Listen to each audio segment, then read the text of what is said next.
I said. So they now stormed the house, entered the room before we went onto the balcony.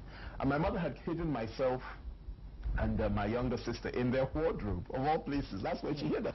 So when they came in, all we could hear was that there's nothing here. She was, there's nothing here. I said, what is going on? What is here? What is here? What is here? There's nothing there. He's gone downstairs. He's downstairs. And she now told us that one of them now picked up his, cocked his machine gun and pointed it towards the wardrobe. I was going to spray the whole thing. And she said, my children are there. Jonathan, don't kill them, please. And that's how we were not killed. Actually, my older brother, one of them was there, Rotimi, because when they now opened the wardrobes, he was fixated completely. He couldn't move. My younger sister was weeping, sobbing, and I was crying, but at least I could move. But my older brother couldn't move. So he froze there, and we now came out. And I'm coming to the defining moment now. When we now came out of the wardrobe, and of course there was just havoc. Soldiers were everywhere, trampling the whole place. And I went into the passage, I stood there, and I was all alone. I just didn't know where my mom was at that point. I didn't know where my sister was. I was just standing there on my own, and these guys were just all around me, moving around. And then one of them came up to me, and he put his hand on my head, and he said, don't cry, don't cry, don't worry, we won't kill your father. And when he said that to me, honestly, I stopped crying. The tears just stopped. Because it's like somehow I just felt this assurance, even at that young age, despite what I was seeing. And it was at that point that my mother now appeared again, and then we all went to the balcony because, of course, they were ready to go. And then I witnessed all the altercation downstairs, what they were saying and doing to him. And then I put in the lorry, and my mother screaming again on the balcony that, don't kill him, don't kill him. And as they were driving off, I turned around to my mother and I said, Mommy, don't cry, because the man said they won't kill him. So don't cry, they won't kill him. And they drove off. And I remember the backlights of the lorry, and I thought to myself, well, this is quite something. Everybody, it was a terrible experience. And of course, he was the only person who the soldiers visited that night, January, not sure, I think 16th, 1966. He was the only person that was not killed. Every single other house, premises that they visited, they killed the people there. They went to Chief Akitola's house after they left our own house. The same soldiers went there because they were in charge of the operation in southwestern region. And he was firing from inside because my father told me this. He resisted them. As a matter of fact, wounded 2 of their soldiers. And when his ammunition ran out, evidently he had gunmen inside the building. When the ammunition now ran out on the inside, he now came out. And my father told us that he was shouting, obviously he couldn't hear him, but because he had been tied up by now. He was shouting from the lorry that, look, don't shoot, just come out, don't shoot. But obviously they couldn't hear him. And he was sitting there in the lorry again, bullets were flying everywhere, the soldiers had taken him. He was just sitting there, not one bullet touched him. Anyway, Akitola now came out with his hands up in the air when the ammunition had finished, with a white handkerchief, I think. And the minute he stepped out, these guys just sprayed him. I mean, they just sprayed him from every angle and killed him. And later on, of course, we learned that Tafawa Balewa, the Prime Minister, had also been abducted. When they came for him, he told them, let me pray before you kill me. They took him to an unknown destination.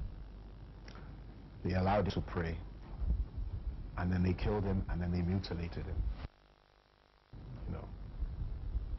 Okuchiebo, the Minister of Finance, they went to his home, took him away. They butchered him, killed him. They mutilated him. They dragged his body all over the streets, the back of the vehicle. Tafawa Balewa's case was particularly bad. And you see, I'm not trying to be gory, because it's important that we remember these things, because so that people will realize that this sort of thing must never happen again. When I say mutilated, they really mean they cut, they pull out his eyes, all that sort of thing. They really mean. Now, what happened to your old man? Did he come back a day or two?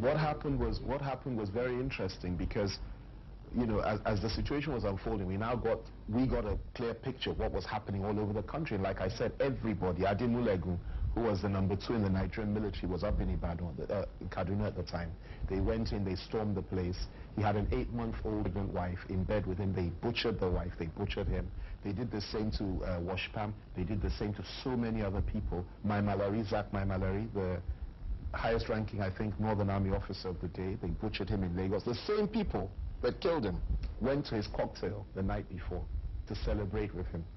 And they came back early hours of the morning and they slaughtered him. Okay? So it was happening everywhere. And of course the list, you know all the people that were killed that night. Everybody has his own story. But what happened to my dad again was very interesting. They now took him to Lagos, to Bonny Camp. And it was just divine intervention, because what saved his life was this. They were to take him there and kill him there. That was the plan. Take them to a destination, kill them there. But unfortunately for the coup plotters, unfortunately for us, the gentleman that was in charge of Bonny Camp, that's I believe must have been Colonel then or whatever, Yakubu Gawan, didn't spend the night at Bonny Camp. Don't ask me he spent the night. There are all kinds of conflicting stories about that. But he didn't spend the night. And that's what saved his life and saved my dad's life. Because without killing the commanding officer, there was always a possibility the Bonny Camp wouldn't go their way. So when they got to Bonny Camp, they got in all right. They took my dad into a guard room, or whatever you call it. 3 soldiers surrounded him. And my dad told us that as he walked into that guard room, that he remembered there was a particular army officer. He didn't have his shirt on. It may not have been a guard room, it was a room of some sort, because there was somebody there shaving. And he said their eyes met. The man was shaving. And he looked through the mirror and their eyes met just for a split second. And then they put him on the floor, tied up. They now surrounded him with machine guns. And that is the people that brought him there. And the others now left, and left 3 soldiers guarding him, you know. And he said he now started having a conversation with them. Why are you doing this? What's going on? He said, we've killed everybody. Don't you know that you people, you didn't get us new boots, you didn't get us new uniforms? That's the kind of thing he was saying. He said, so because of new boots and uniforms you want to kill? He said, yes, you people have been stealing money, you've been this. All right. Meanwhile, the man that was shaving just continued to shave as if nothing was happening. And then he now quietly left the room. He said about an hour later, that same man that was shaving came through that door, but only this time it was like fire was coming out of his eyes. He led a team of soldiers, and he said when he came, he couldn't believe this is the same person he saw so calm. Just about an hour later, man came in blasting, and he had soldiers coming following him. They were all shooting.